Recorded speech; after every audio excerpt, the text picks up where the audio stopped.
My name is Grace. I'm 32 years old. I divorced my ex-husband 3 years ago because of his infidelity, but I recently remarried. Thanks to my wonderful husband, I'm living happily every day. However, because these days are so blissful, I sometimes can't help but recall the painful memories from my past. My ex-husband was emotionally abusive. He treated me like a housemaid, despite how exhausted I was from my own job. He dumped all the housework on me. If there was even a single piece of trash on the floor, he'd yell at me. He wouldn't be satisfied unless I prepared at least 5 dishes for dinner. If I ever served less, he'd leave his food untouched. I'll never forget the time he got furious at me for serving prepped meals. Then he'd munch on potato chips, and of course, cleaning up the crumbs he dropped on the floor was my job too. Even when I protested, he'd sneer, "What's the point of a wife who doesn't do housework?" His words belittled me, gradually eroding my self-esteem. Before we got married, he wasn't like this at all. But when I was fed up with this life, my ex-husband demanded a divorce. He had a mistress and was cheating on me. He wouldn't tell me who the other person was, and honestly, I didn't care. I was so exhausted. "Fine," I said, "but in exchange, I'll take alimony." By getting him to pay the alimony I proposed, I closed the curtains on our short, 2-year marriage. As I was packing up to move, I paused and mused out loud. I wonder how Nancy is doing. Nancy is my best friend from high school. After the divorce, she listened to me and encouraged me a lot. Once I move, I thought, I'll invite Nancy for coffee. I hadn't even had the chance to tell her about my remarriage because I was so busy with preparations and paperwork. With the move coinciding with my new marriage registration, only my close family knew about it. I owe a lot to Nancy, so I wanted to properly share the news with her. I should focus on these pleasant thoughts, not the painful ones, I told myself. Changing my mood, I started humming a tune and resumed packing. 2 months after moving, I was enjoying afternoon tea while browsing a magazine. Now that I've settled into my new job and gotten used to the area, I started thinking seriously about meeting up with Nancy. Just looking for recommended restaurants and cafes was fun. First, I needed to get in touch and check our schedules. It had been a while since we last met, and I was secretly feeling nervous. Just as I was about to grab my phone to text Nancy, the doorbell rang. Since I had just moved in and didn't know anyone, I figured it was someone soliciting something. But when I checked the door, there was a police officer. I tilted my head, wondering if there was some sort of incident, and opened the front door. "There have been multiple reports that you've been stalking a certain man. Do you have any idea about this?" the officer asked. Caught off guard by the unexpected visitor, I was at a loss for words. Apparently, almost every day, the man received letters crammed with "I love you" and other romantic annoyances. I had just moved into this neighborhood and suggested it could be a case of mistaken identity, but the officer said I had no choice but to verify it, as the complainant had specifically named me as the perpetrator. I tried asking who the complainant was, but the officer could only apologize and bow his head. "I'm sorry. We've received several complaints, and I just came to confirm." "I can't disclose the complainant's name yet," he said.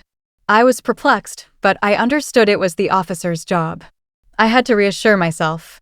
Anyway, I've done nothing wrong, so I need to stand my ground. Finally, that day, they seemed to understand I had just moved here and said, "We'll come again to report if we find out anything." After the officers left, I dove onto my bed in the bedroom, fluttered my legs, and pressed my face into the pillow, groaning.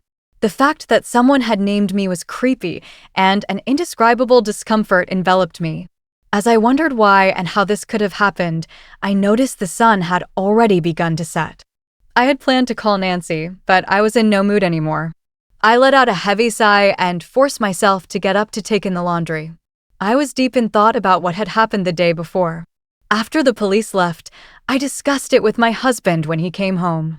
He cheered me up, saying it must be some sort of misunderstanding.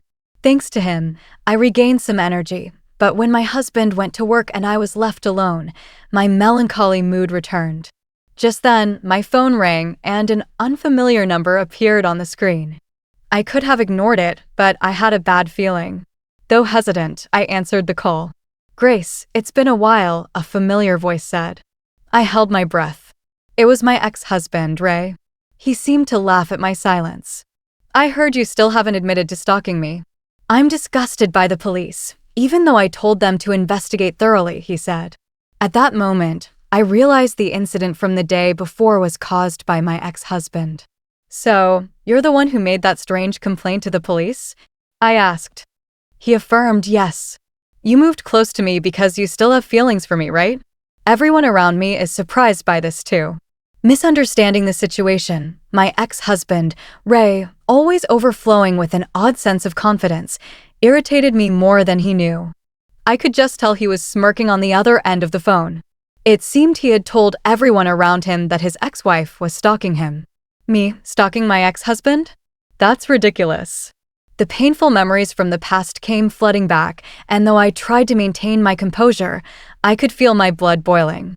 It's been 3 years now. What are you talking about? Besides, I'm remarried, I responded strongly. My ex-husband just laughed, as if he didn't believe me. If the police can't settle this, then we have to do it ourselves, he said, suggesting a face-to-face meeting. The place he chose was a diner. Fine, I have nothing to hide, I finally agreed. Angry as I was, I responded to the call and headed to the local diner. In retrospect, I admit it was rather thoughtless of me. Upon arriving at the diner, I found my ex-husband, Ray, waiting at the entrance. He was different from the old days, dressed in a suit I could tell was of good quality. Grace, have you gotten prettier somehow? He said, a fragrance of cologne wafting from him as he studied me intently. Don't even, I retorted, frowning. Ray simply shrugged his shoulders. Same old Grace, still lacking in charm, he remarked. I swallowed a retort and trailed behind Ray. When we arrived at the table he had reserved, I was shocked at the unexpected person seated there. Nancy, what are you doing here? Yes, it was my best friend, Nancy, seated there. Ray and Nancy exchanged glances and shared a smirk. Nancy and I got married.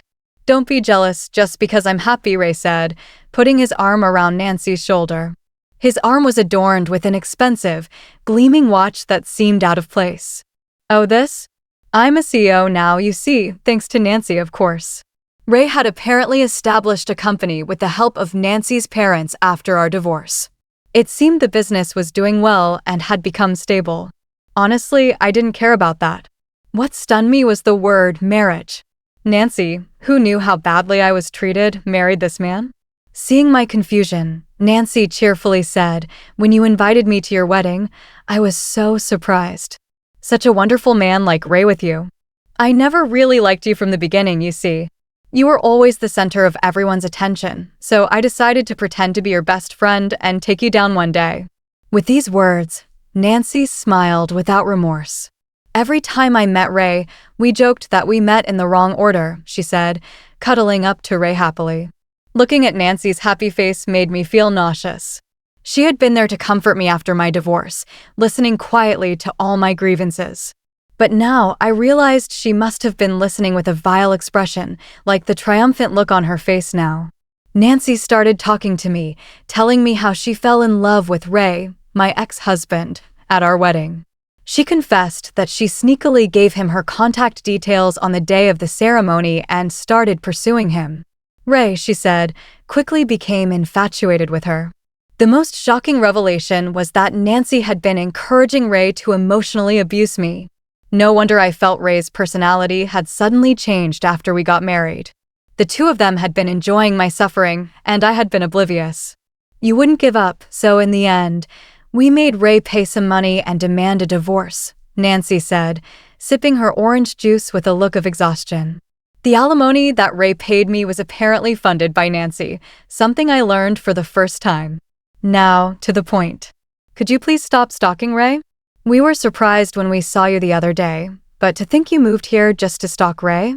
It's been 3 years since the divorce, and it's really creepy. We're happily married and enjoying our life, unlike you, Grace. So just give up, will you? From the way Nancy was talking, it seemed she had seen me around and realized I had moved here. Moreover, she was convinced I had moved here to stalk Ray. Well, let her believe what she wants. That was the least of my worries right now. Standing in front of this man and woman, holding myself back from letting my anger get the best of me, I stated clearly, I am not stalking anyone, and I am certainly not interested in a man like you.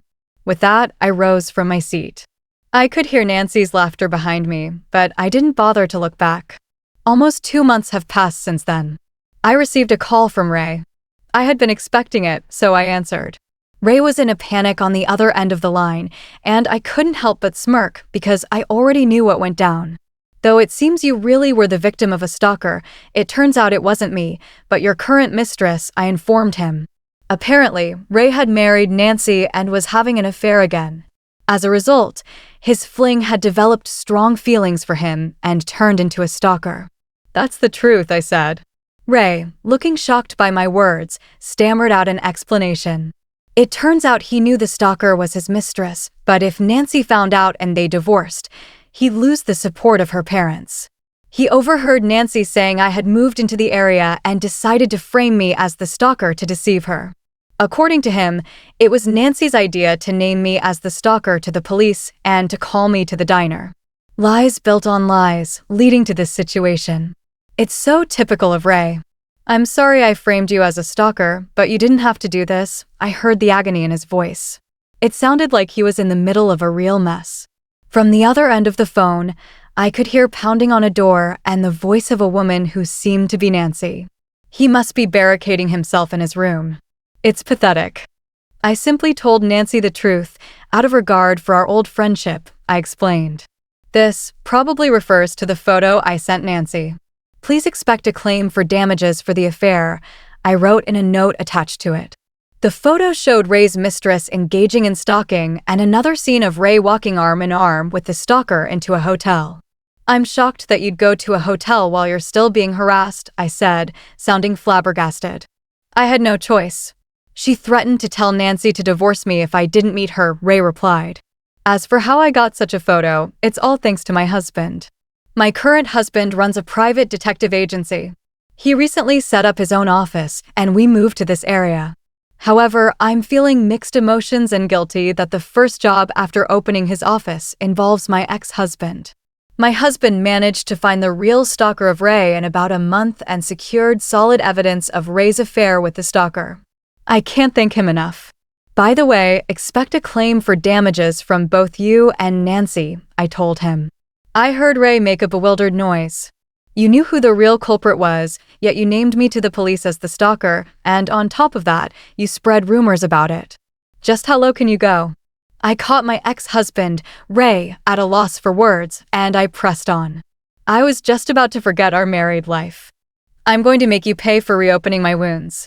Right after I heard Ray's pitiful whimper, there came a loud noise and a woman's angry shout from the other end of the line.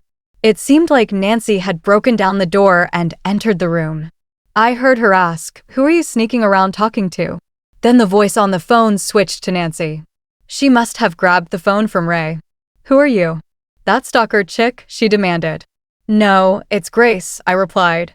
Nancy didn't calm down, even when she found out it was me on the phone with Ray. She continued to rant. She was apparently angry about being asked to pay compensation for the affair.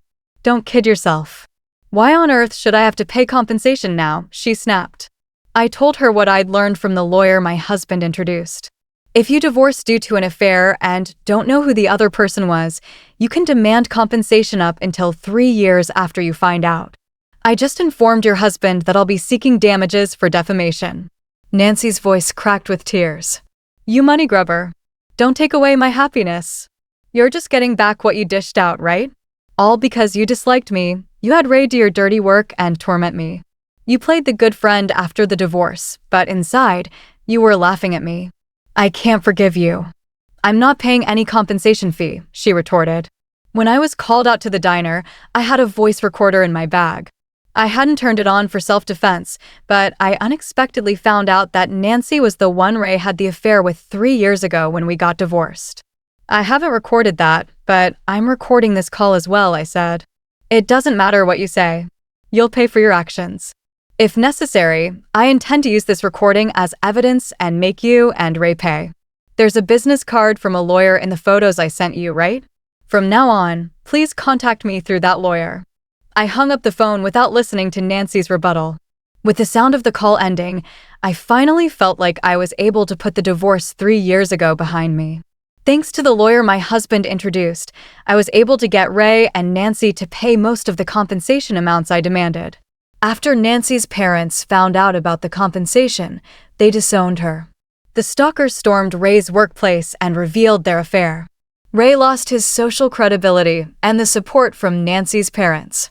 Even now, it seems Ray and Nancy are having a hard time with the stalker from the affair.